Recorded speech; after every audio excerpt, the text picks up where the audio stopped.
আমাদের প্রতিনিধি সন্দীপ সরকার এই মুহূর্তে আমাদের সঙ্গে রয়েছে। সন্দীপ, আজকের এই রায় ঘোষণা করতে গিয়ে বিচারক স্পষ্ট বললেন যে সিবিআই এর দেওয়া তথ্যের ভিত্তিতে আপনিই দোষী, আপনাকে শাস্তি পেতেই হবে। কিন্তু জুনিয়র ডাক্তারদের মনে সিবিআই এর তদন্ত নিয়ে এখনো প্রশ্ন রয়েছে, কি বলছেন তারা?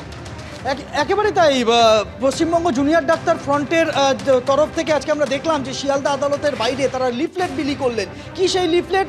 তাতে 20খানা প্রশ্ন, যে প্রশ্নের উত্তর তারা এখনও পাননি। আমার সঙ্গে এই মুহূর্তে রয়েছেন ওয়েস্ট বেঙ্গল জুনিয়র ডাক্তার ফ্রন্টের একজন সদস্য স্বর্ণার্ঘ ঘোষ, চিকিৎসক স্বর্ণার্ঘ ঘোষ। স্বর্ণার্ঘ, এখনও কিসের প্রশ্ন এবং কেন এখনও এই প্রশ্নগুলো উত্তর মেলেনি বলে আপনারা মনে করছেন? আজকে তো আদালত তার রায়দান করলো।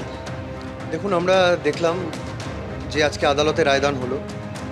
রায়দান কিসের ভিত্তিতে হলো? এক অসম্পূর্ণ তদন্ত প্রক্রিয়ার মাধ্যমে এক অসম্পূর্ণ তদন্ত প্রক্রিয়া, অসম্পূর্ণ চার্জশিট, যার সাপ্লিমেন্টারি চার্জশিট দেওয়া হলো না, তার মাধ্যমে এক রায় ঘোষণা হলো। কিছুটা সমাজের কাছে বার্তা গেল যে পেশি শক্তির কাছে কোথাও গিয়ে বোধহয় মানুষ অসহায়। আপনি দেখবেন, কালকে আপনাদের টিভির পর্দায় আমরা দেখেছিলাম অভয়া বা তিলোত্তমার বাবা মা এসেছিলেন। তাদের যে কাতর আর্তনাদ এবং তাদের গলার স্বরে যে বেদনাটা ফুটে উঠছে, এবং শেষে যেটা তারা বললেন যে আমার মেয়েকে বোধহয় পড়াশোনা শিখিয়ে ভুল করেছিলাম, সেটা বোধহয় কোথাও আমাদেরকে নাড়া দিয়ে গেল। এবং তারা পড়তে যে কথাটা বলেছেন যে এই ঘটনার পর যা যা ঘটেছে তার পরতে সন্দেহের চিহ্ন রয়েছে, পরতে তার প্রশ্ন রয়ে গেছে।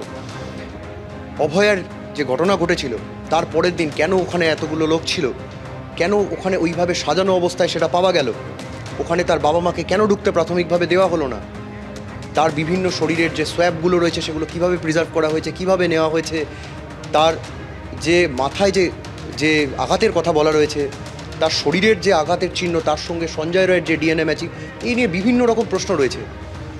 তো সেই সমস্ত কিছু প্রশ্নের উত্তর কিন্তু অধরা রয়ে গেল। তারপর একটা অসম্পূর্ণ চার্জশিট সিবিআই দিলেন এবং তার ভিত্তিতে আজকের রায় এলো।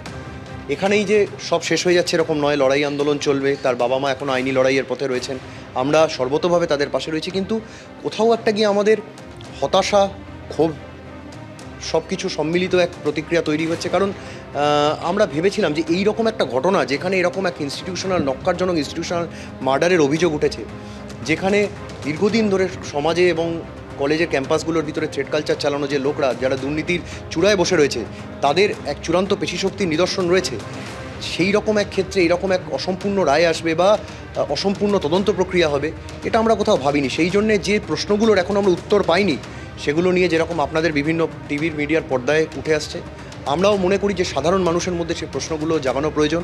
তারা সবাই সে প্রশ্নগুলো জানে, কিন্তু তাদের সেই প্রশ্নগুলো বারবার মনে করিয়ে দেওয়া প্রয়োজন। এবং সেই জন্য আমরা ওয়েস্ট বেঙ্গল জুনিয়র ডক্টরস ফ্রন্টের তরফ থেকে আজকে এই লিফলেট বিলি করেছি। সেই প্রশ্নের উত্তর আদৌ পাওয়া যাবে কিনা, পাওয়া গেলে কবে পাওয়া যাবে, এবং সেই উত্তর পেতে চাইছেন আন্দোলনকারীরা এবং তার ওই নিহত তরুণী চিকিৎসকের সহকর্মী, সহযোদ্ধারা। সন্দীপ, তুমি আমাদের সঙ্গে থাকো।